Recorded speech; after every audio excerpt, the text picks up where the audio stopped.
guys, good morning. Happy Saturday po sa ating lahat. So ayan, bali naglilinis ako.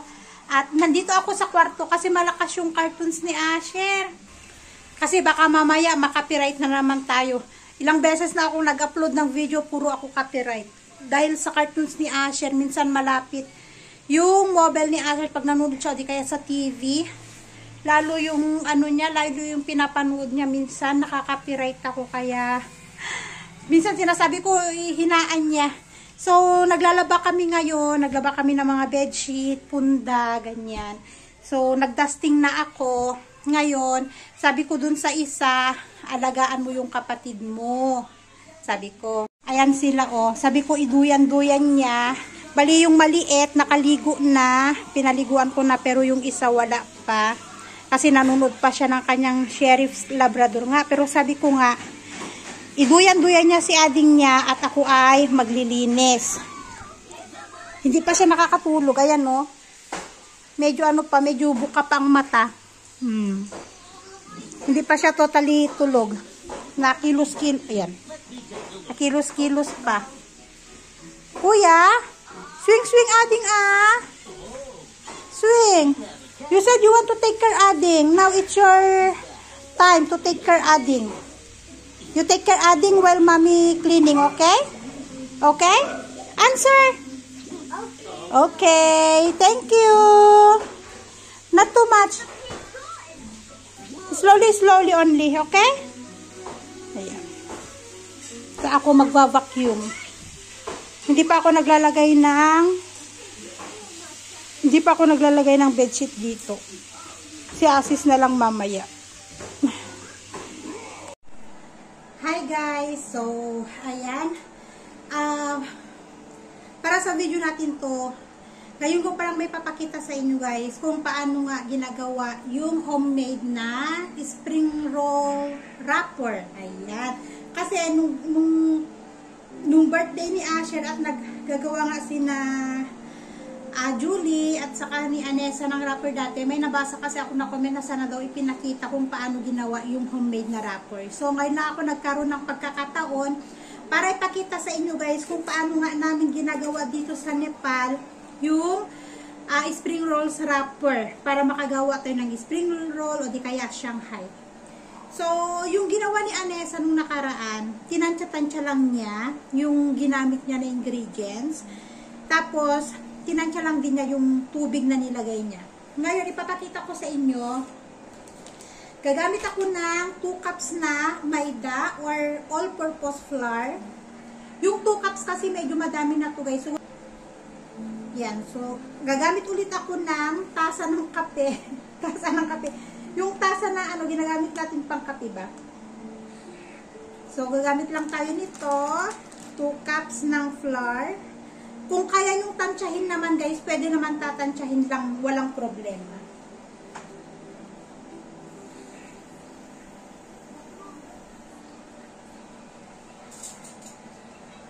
Tapos yung tubig na gagamitin natin, tatansyahin lang natin para makuha natin yung mixture ng yung texture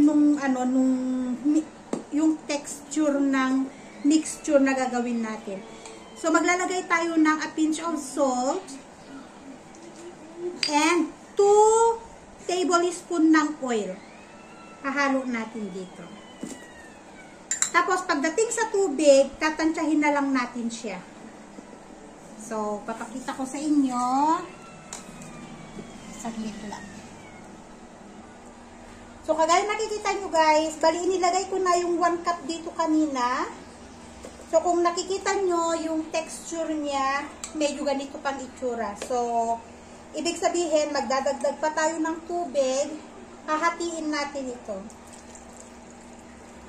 Konti-konti ang lagay natin, guys, para makuha natin yung mixture na gusto natin.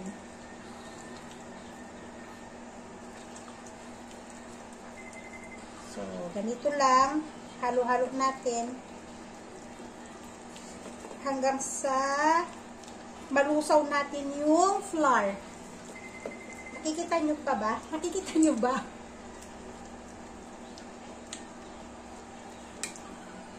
So, kapag yung ganito na yung nakuha nyo, Dadagdagan pa natin siya ng tubig, guys. Pero hindi natin siya ilalagay lahat. Konti lang.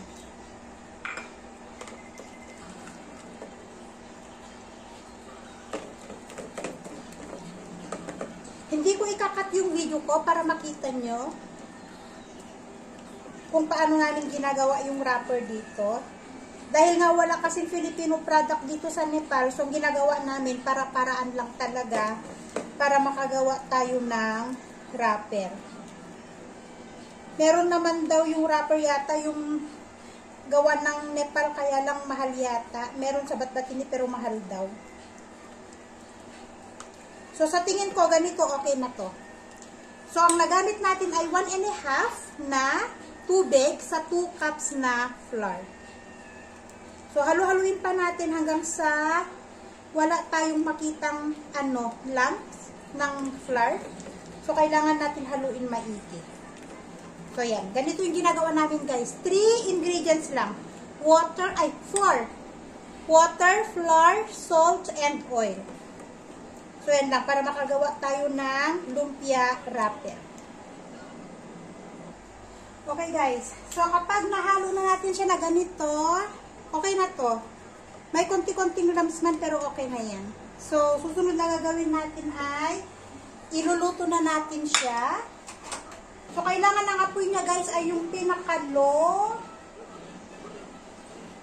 Kailangan maliit ang apoy para hindi natin siya masunog. And gagamit tayo nung ganitong pan. So yung ganito kalaki ng pan, ganito din kalaki. Yung dito yung diameter niya. Ganito din kalaki yung magagawa natin na wrapper. So antayin lang natin siya na uminit ng konti. Tapos instead na brush ang gagamitin natin, gagamit tayo ng spatula kasi yung ginawa dati ni Anessa, spatula yung ginamit niya, mas makinis yung nagawa niya na wrapper kaysa pagpabrush. Kasi kapag pabrush, may pakunting umbok-umbok. Eto talaga, malinis talaga yung pagkakagawa niya. So, iluluto natin siya dito. Bali yung paggawa nito, ang dali na lang guys. Yung pagluluto nito, madali na lang siya. So, initin lang natin ng konti. Tapos, i-apply natin.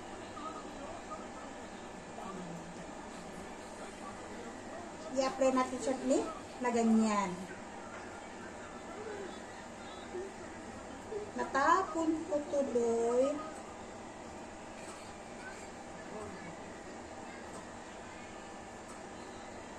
Bumuka tuloy eh.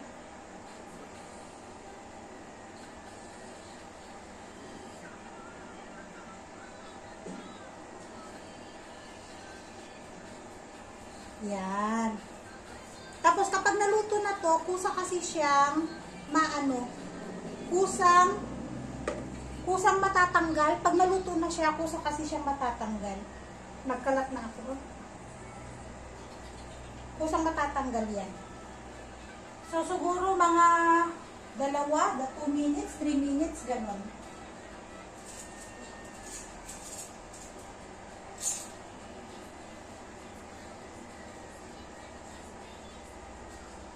Nagkalat na ako ay. At syempre, kailangan gumamit tayo nito para yung niya, para hindi siya mag-moist.